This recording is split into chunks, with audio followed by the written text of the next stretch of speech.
Guys, and welcome back to the Apple Guide. Today we are going to be looking at the 2012 iPhone 5. This iPhone 5 was the first iPhone to include the new 4-inch display factor, as well as being the last iPhone produced by Steve Jobs. So, as it being the first 4-inch screen size, it has a resolution of 640 by 1136 pixels. It has a new aspect ratio of 16 by 9, with 326 pixels per inch. The power behind all of that is the Apple A6, Apple's last 32-bit processor, also built on a 32nm construction.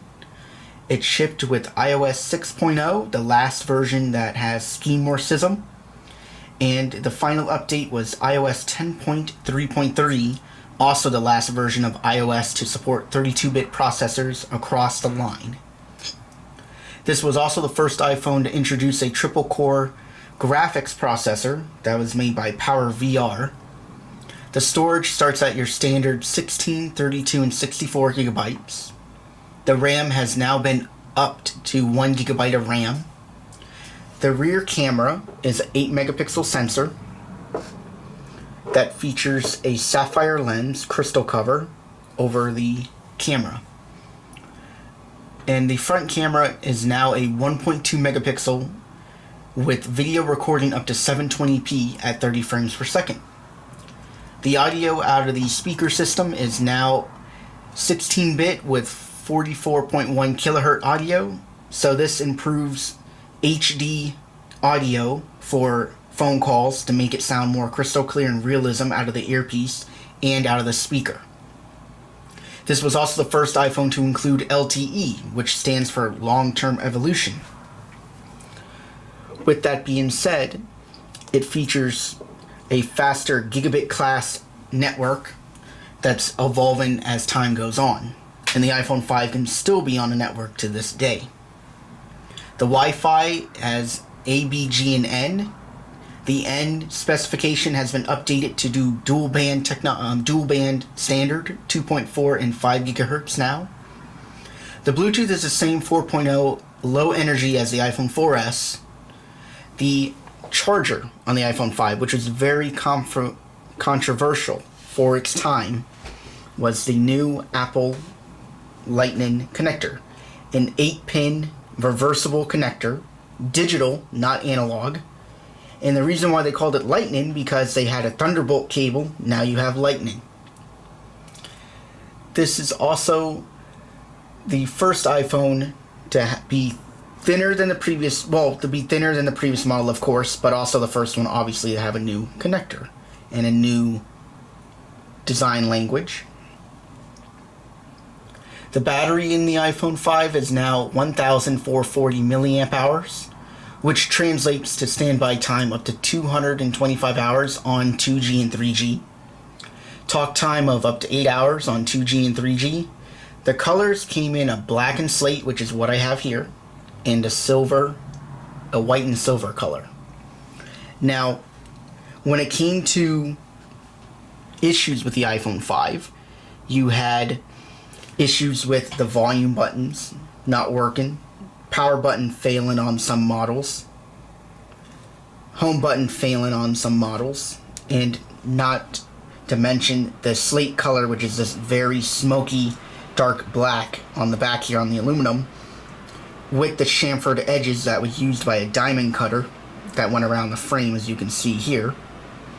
You can tell that there are some chips on here. If I hold it like that, you can now see little chips of paint, and especially from the chamfered edge at the front here at the top, you can see that is chipped off right up in this area.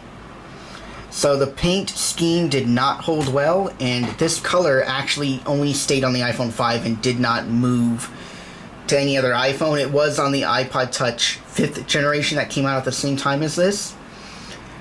But as far as the 5S, it got the new space gray color, which was a lighter, more delicate coat of black paint instead of this dark, smoky, elegant color. Otherwise, it aged well over time with the nice boxy design, which is very lovely to hold in your hand. The 4-inch display, which still meant you could reach all corners of the iPhone. Headphone jack was still there on this phone. You just had to now buy adapters, which was another controversial moment because you couldn't just plug your 30-pin obviously into here without a 30-pin to Lightning adapter. And that means old docks that use 30-pin or whatnot, you had to upgrade. And here's the iPhone 4S, and you can see from the previous year, the previous iPhone was obviously much thicker. Obviously it got thinner.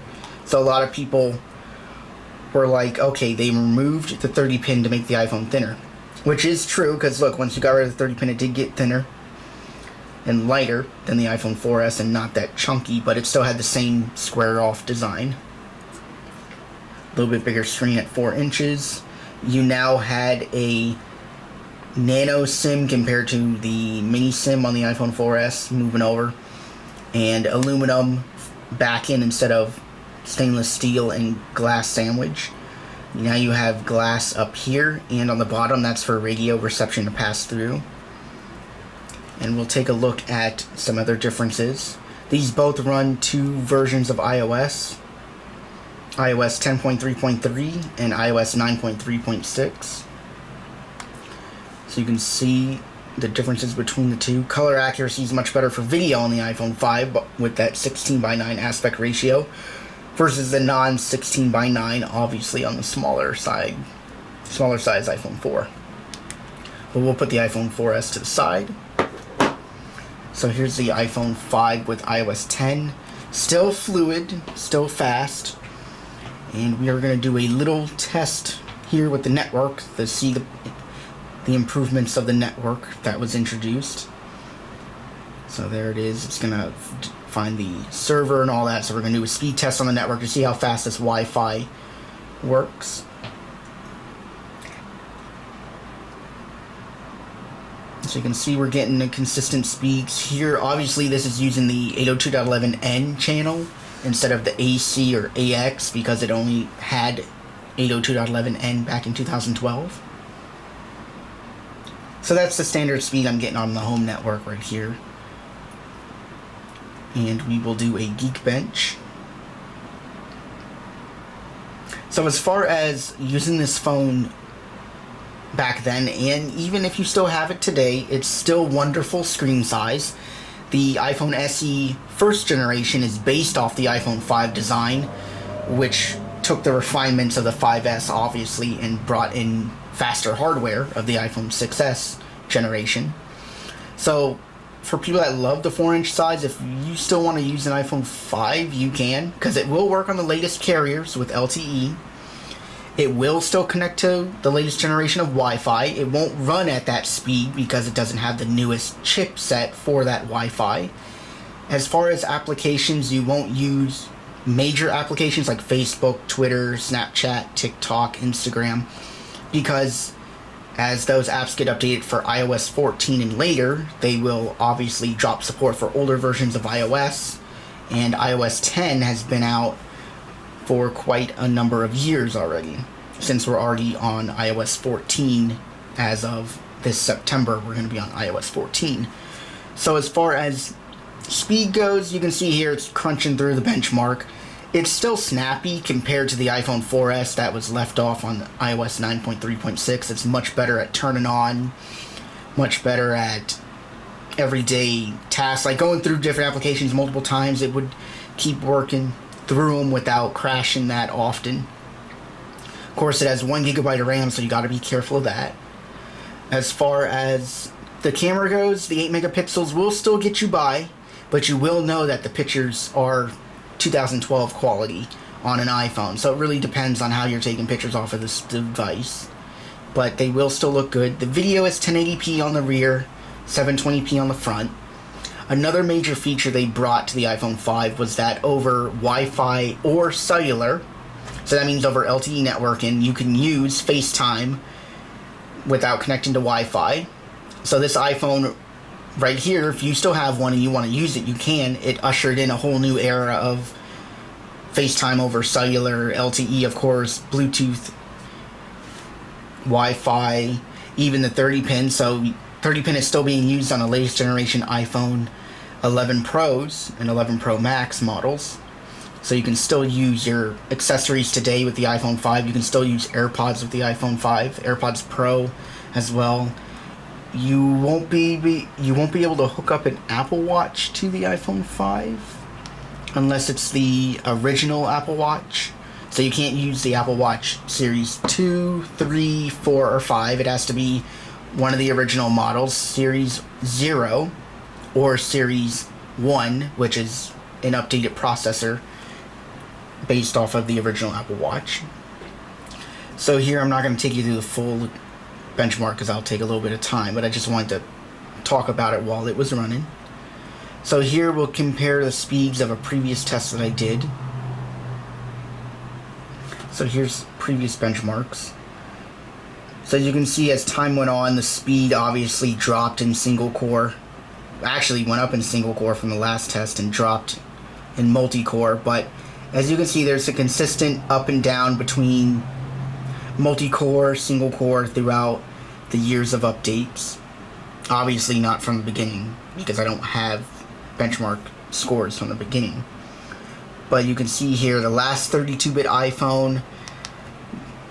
So this iPhone really showed Apple what they're capable of building bigger screen size iPhones, as well as usher in new technology. So this iPhone, like I'm going to say again, it's really ushered in a new era for Apple in terms of design, which is still being used in the newer iPhones when they come out this September. They're going to use the same iPhone 4S design, which the iPhone 5 refined on because of the aluminum and glass front instead of all glass like the iPhone 12s are going to be. So this iPhone is still usable today. You can still make phone calls, still get text messages, still use Apple News app on here. You can still get the stocks, you can still take pictures, still receive emails, still use Apple Maps.